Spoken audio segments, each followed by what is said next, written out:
Hello, everyone, wherever you are in this world. This is the continuation of my first lecture on the journey of plant tissue culture. In this lecture, I will mainly focus on the methodology, different stages of plant tissue culture, and the benefits of using tissue cultured starter plantlets. Very briefly, I will first explain how scientists got the idea of culturing plant tissues to produce a complete plant. The idea of culturing tissues for propagating plants dates back to 1756, when Henry Louis Duhamel du Monceau first noted spontaneous callus formation that healed the wound of the decorticated region of an elm plant. Later on, in 1838, Schleiden observed plant cells under the microscope and concluded that a cell is the building block of a whole plant, and the nucleus plays a role in cell division. Almost at the same time, in 1839, Schwann studied animal cells and stated that animals develop from cells, and each cell divides into a new cell. Both scientists' observation led to the discovery of the famous cell theory. Based on this theory, a cell is a unit of structure and function in an organism, and to some extent, they have an individual life of their own and therefore are capable of autonomy.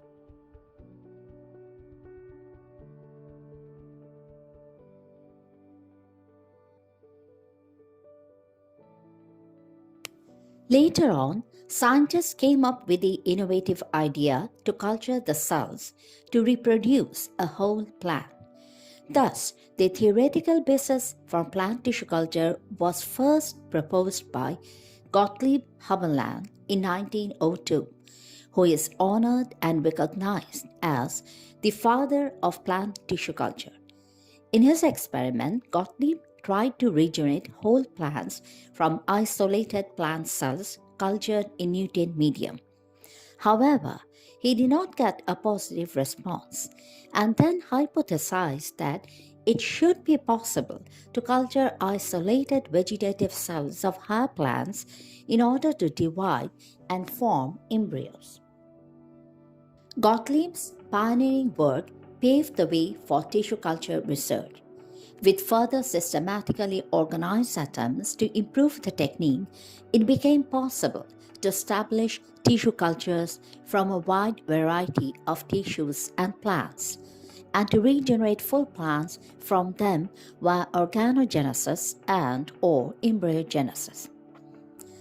With time, scientists gradually learn about the plant tissue culture media formulations and also the use of some chemicals which stimulated growth known as growth regulators. In 1934-1935, the first true plant tissue cultures were obtained by Gotthard from cambial tissue of Acer pseudoplatanus, also known as sycamore, from Sapindaceae family. In 1939, both Gotthard and Novikov recorded the use of indole acetic acid and vitamin B facilitated the culture of carrot root tissues. In the same year, 1939, White cultured tumor tissues of Nicotiana species. In 1958, Stewart and colleagues and Reinhardt in 1958-1959 were the first who successfully produced bipolar somatic embryos using carrot root tissues. Followed by numerous failures and successes, the use of tissue culture or in vitro culture or sterile culture in plants increased drastically with time. The use of it not only limited to basic and applied research, but has gained popularity in numerous commercial applications as well. Thus, the journey of plant tissue culture begins. Application of tissue culture could be in micropropagation, breeding, and genetic engineering. For the regeneration of plants, we can use either vegetative or reproductive tissues. Vegetative tissues could be shoot tip or meristem culture, axillary shoot culture, somatic embryogenesis, in vitro grafting, microtubule production, and also protoplast culture.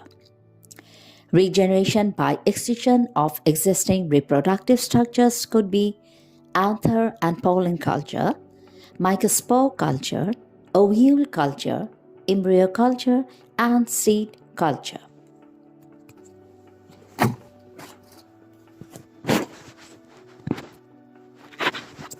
Regeneration of plants can be done in two ways: A. Direct method, or B. Indirect method. In the direct method, the shoot tip, nodal cutting, or stem cutting is cultured on Newton medium to produce plantlets. The medium could be either solid or liquid. For instance, in cell suspension culture and bioreactors, liquid medium is used. In the indirect method, usually an explant, for example, a portion of leaf, is cultured on Newton medium in order to produce callus, and then later on, from that callus, shoots and roots are developed. Now, I am going to discuss the use of tissue culture in micropropagation of plants. Micropropagation is a mass vegetative plant propagation system on an artificial nutrient medium under a controlled sterile environment to ensure true to type, pathogen-free and rapid production of plantlets. In other words, plant tissue culture or in vitro culture is an advanced vegetative way to propagate plants.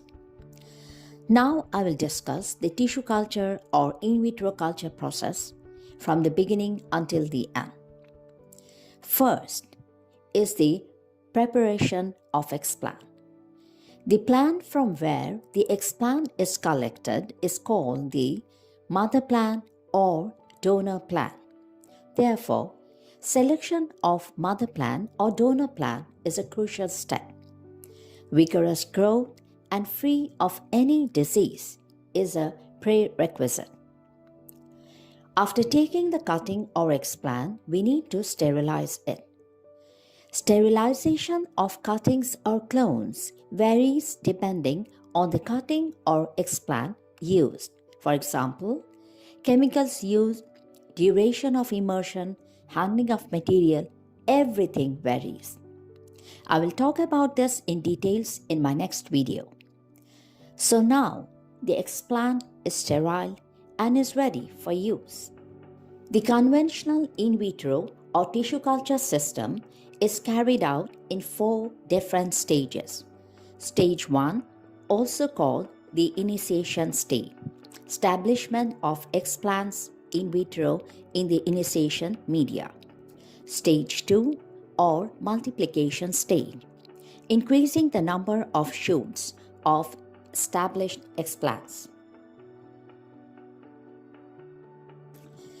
Stage 3, or rooting stage, root formation of individual shoots from stage 2. Stage 4, or acclimatization, rooted plantlets are transferred to individual pots for further growth. The purpose is to acclimatize in the ex vitro environment.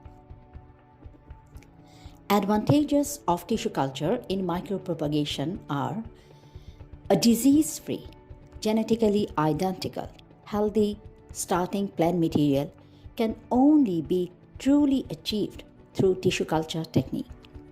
Other benefits are rapid multiplication, uniformity of product, less labor intensive, improved phenotype, year-round production, genetically engineered plants, germplasm preservation, economic viability, and finally, customers' satisfaction.